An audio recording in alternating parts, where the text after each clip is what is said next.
Hey everyone, welcome back to Hey everyone, welcome back to another YouTube video, and in this video I'll be showing you guys how to fix Discord login not working on iPhone.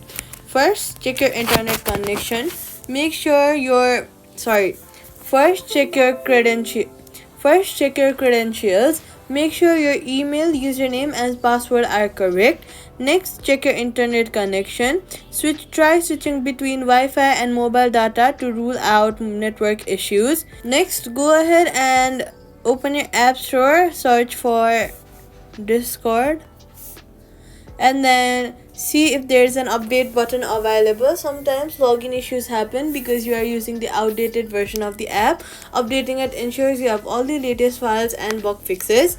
Privacy tip: only log in through the official Discord app or discord.com.